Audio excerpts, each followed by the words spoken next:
Hey, good Friday morning. And we've got an early participant joining us from the Bay Area this morning, Rod Cherkas, who's the CEO of HelloCCO and also the author of the Chief Customer Officer Playbook.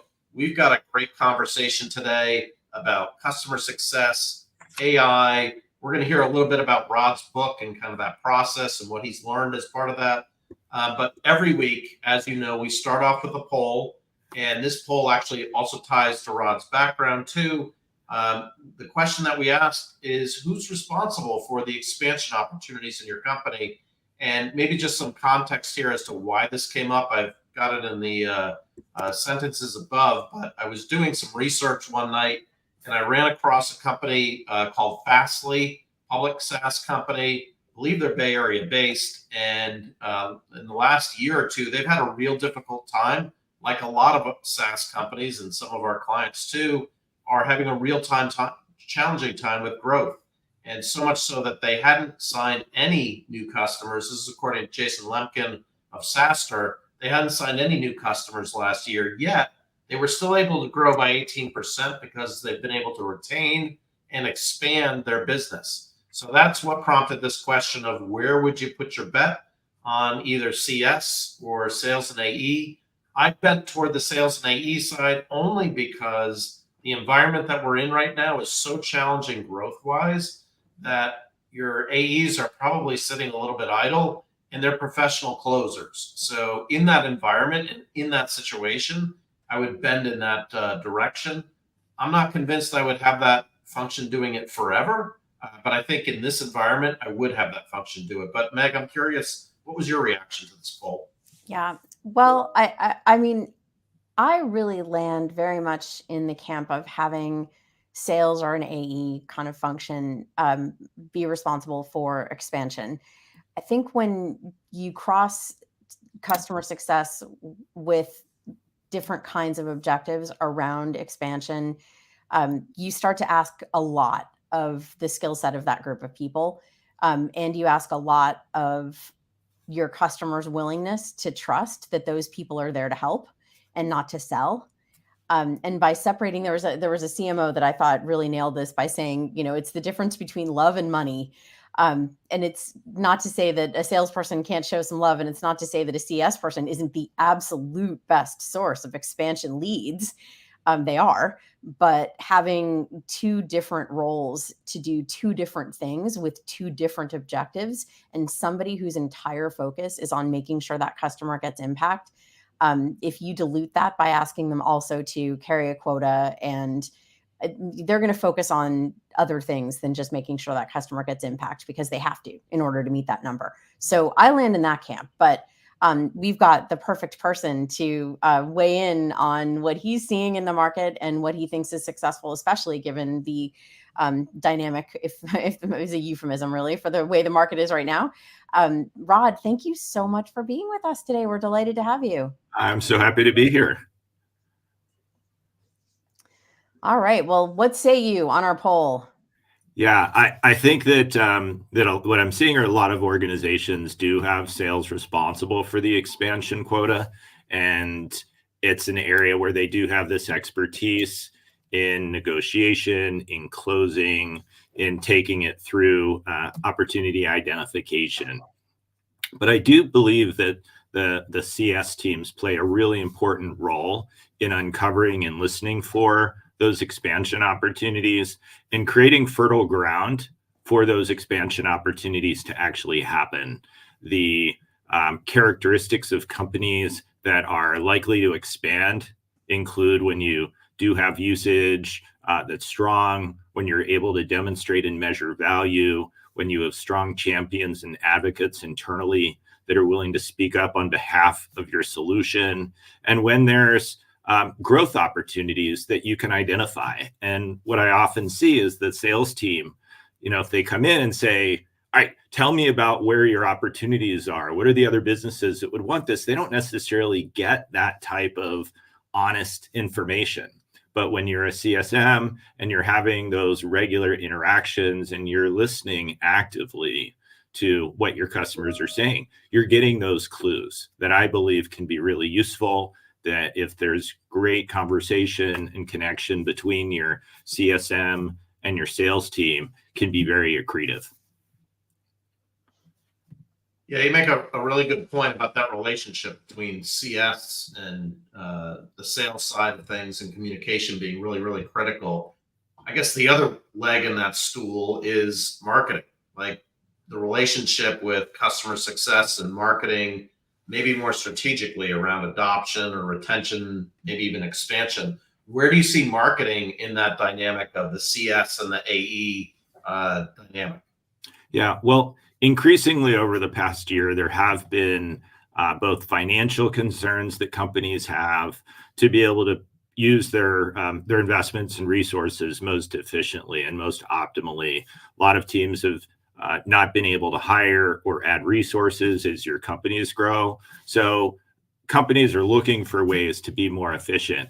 And I believe that teams that can leverage customer marketing can be so much more impactful because they've been trained on how to leverage communications in different channels to stimulate action in a way that's personalized, in a way that's, messaged appropriately. I worked at Marketo for almost 5 years and watched the transformation of what was happening in the marketing industry from where it had been focused on sort of brand and positioning to a much more data-driven approach where you could provide personalized information to folks at relatively low cost and bring in the salesperson only when the customer was a little bit more ready.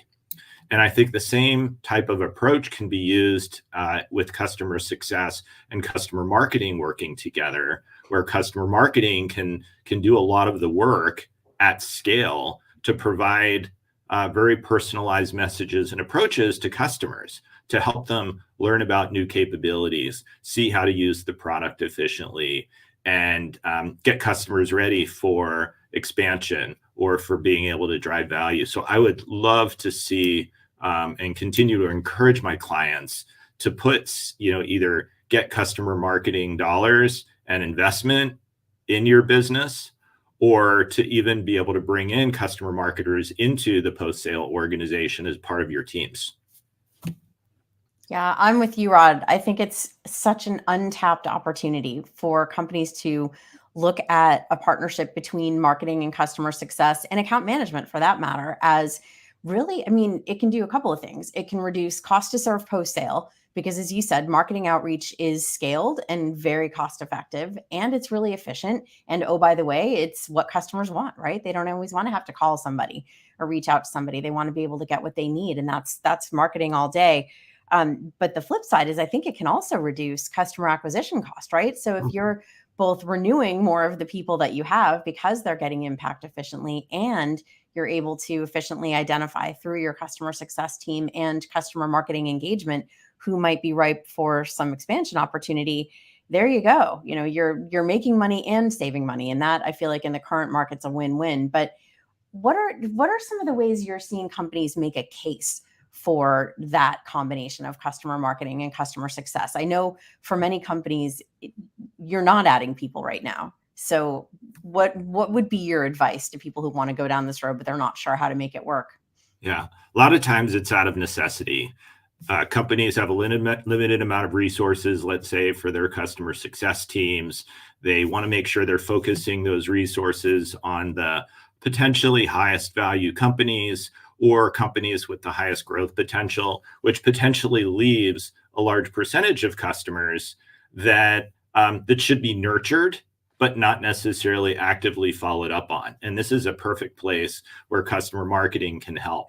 Now, some organizations have started to create at their low end of the market, for example, something that they're calling a digital CSM team or a tech touch approach or digital approach. And I think that's a really good way to do it. But I would flip it a little bit, and rather than having it be led by somebody that used to be a customer success leader or a customer success manager, is bring in a customer marketer to run those types of programs, because you're not talking about creating one-on-one relationships. You're not talking about having meetings frequently. You're talking about what can you do to provide ongoing personalized value to large numbers of customers that's right for them. And that's the skill set that customer marketers have been developing.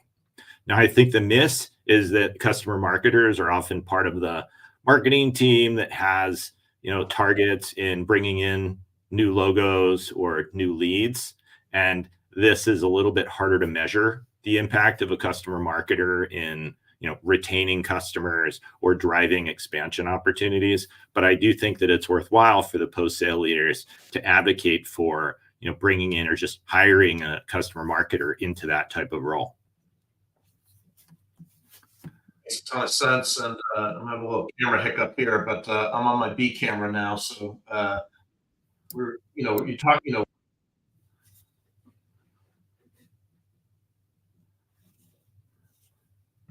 Oh, John, you're muted. All right, let's try this again. As we're talking about the CS and CX function, I'm curious, Rod, a lot of technical issues today. It's like all of a sudden. Are you seeing any trends that are interesting with AI related to CS or CX? Yeah, I think there's a couple of ways that teams are starting to use different AI solutions. When I've been working with both my clients, and I've been running every couple of weeks a working session with post-sale leaders, some AI vendors, some investors. And what we've been talking about is how you can use it practically in your business. And what I'm seeing is that customer success teams and other post-sale teams are using it often for streamlining their internal processes. How do they have better communications? If you have a conversation with a customer, how can you learn about what the company's issues are, or the person's issues? So in your chat, you could ask a question, right? I'm the vice president of procurement at your client. What are some of the issues and challenges that you might be dealing with, to help get you a little bit more informed about what might be on their mind, so that you can be prepared for conversations. It's also a great way to summarize conversations and to be able to quickly recap. So a lot of what folks are doing, you try and take notes, you have to put it in your system, you have to remember what your action items are. So there's a number of great tools, whether it's through Gong, Zoom, Update AI, that are recording and getting transcripts and then summarizing them, that help you kind of remember what you need to do as the action items. And just finding little ways to improve your daily effectiveness, I think, is a great start. Yeah, Rod, there's so much exciting opportunity, I feel like, in that area. But you bring up a really important point in there. AI doesn't tell the story for you. AI, it gives you information that you can use and then turn into something that's going to be meaningful for your customer. And I'm curious, you recently wrote a book. Congratulations, super exciting. And I'd be interested to know, what are some of the things that you've learned through the process of telling a story for your audience that you think would be helpful for people in customer success and customer marketing roles as they think about how to effectively use the information they're getting from AI or other places to tell a story? Yeah, I think there's a great analogy to what folks listening could be thinking about. When I was starting to write the book and come up with the ideas, I started with an outline, and those outlines were a lot of facts and strategies and tips that I wanted to get across. But as I talked to people that had written books, and I worked with a guy named Dan Janal, that was what's called a developmental editor, doesn't know anything about my ideas, but he helps me learn how to be a better writer. And one of the things that I heard was the importance of writing stories that are relatable to people. And so if you were to go through my book, you're going to see that not only are there these like tips and strategies and skills you should be developing, but there's an example of someone that maybe you even know, but the story is relatable about what they did in a situation that might be something that you could apply into your world. So it's not just a set of things to do, but it's easy to understand stories. And people really love that. I get a lot of feedback about, how they can take that away. And so what's relevant for the audience here today is that you may have a list of, product benefits or features that your thing's doing, or when you're trying to message to existing customers and about how they might expand into some other business unit or another region. It's not enough to give them just a list of benefits and a list of, improvement metrics. You need to be able to translate it into stories. And so whether it's the account manager or the CSM that is creating that story and making that relatable with names of people and the situations, or you could also be doing this and helping your internal champions at your customers be able to tell the stories on your behalf, because it's very likely that before they buy, somebody in another business unit, they're not going to go call some person on a reference list that your sales team gives them. They're going to call the person that's using it at your company and ask, how's it going? And you might not want to leave that to chance. You might want to help them learn to be a better storyteller. And if they can do that on your behalf, it's going to be that much more effective. So storytelling is a really great skill for people to develop for a variety of different reasons. Yeah, I can totally see the value in storytelling, especially on that reference check that you mentioned, because like you said, you don't want to leave things up to chance, and having that double check would be super helpful in and around, whether it's products or even job searching too. Could be really valuable to make sure that you cover off on all of those areas. Maybe switching gears for a moment and thinking about, we're just about to turn the page on a new year here. And this has been a pretty challenging year, particularly for SaaS companies that have had a number of retention issues, let alone upsell. Just retention has been challenging enough. What do you see going into the future, into 2024, particularly for SaaS-based companies? Since you have a SaaS background, you've spent time at Marketo and Gainsight. Like, what do you see will be kind of emerging as themes for 2024 in the CX world? Right. I would say there are three trends. One is the importance of sales and customer success teams to work collaboratively together. I think about the old commercial with the Reese's peanut butter cup, where someone's walking around with a can of peanut butter and another's got a chocolate bar, and they crash into each other on the corner and they realize that it's better together. And I believe that that is going to be one of the themes of that companies where the sales team and the customer success teams can work together will get better outcomes. And I actually believe that it comes down to the personal relationships. I think an executive can say work together, but it comes down to what individual CSMs and the approach that sales teams take to do that.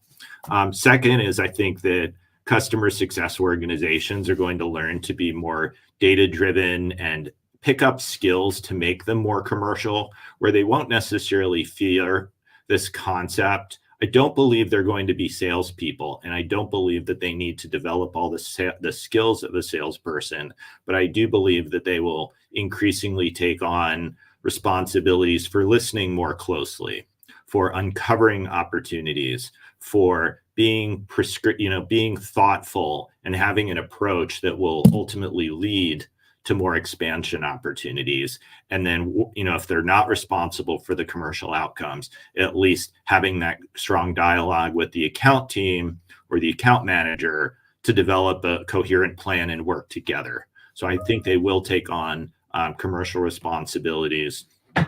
And third, I think that teams will finally figure out how to leverage more of this digital and one-to-many communications. It's going to be like almost a requirement, because the investment in those teams is going to be such that they can't grow people. So just like the marketing industry, 10 years ago said, hey, we're not going to hire more salespeople to do outbound calling. You need to figure out how to have marketing be more rigorous, that those teams will rely on customer marketers or other individuals and leaders that bring those skills about doing the one-to-many, about putting together programs that are prescriptive, thoughtful, and nurture customers through their customer experiences.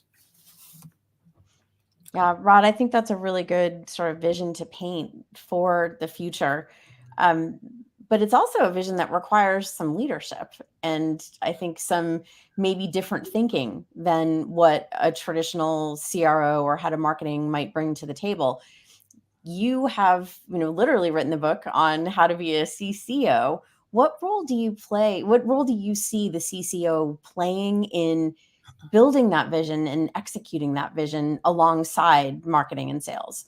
Yeah, that's a great challenge that you describe. And one of the reasons that I wrote the book about how to either be a chief customer officer or how to develop the skills that would make you a good chief customer officer if that's your career goal, because it's a relatively young profession and there's still a lot of folks that are learning how to operate at that executive level and how to be a really good peer to executive level peers. And so one of the expectations that leaders at that level have is not only being able to manage their organization down to deliver results, but their core team is now the executive team. So they need to be able to work well, in the case you mentioned, Meg, with the head of sales or with the head of marketing to solve problems that require that joint communication. So I outline a number of skills in the book. One is, how do you build those relationships, understand other people's business goals, what motivates them, their incentives, and then figure out how to collaborate on a small number of high priority projects. Another skill is how to focus resources on the investments that will actually move the needle. I think customer success leaders are still trying to do too many things and haven't quite figured out how to measure and test to see what works most effectively, and then do that a lot. So I think that's a second skill. And then the third is really understanding your metrics.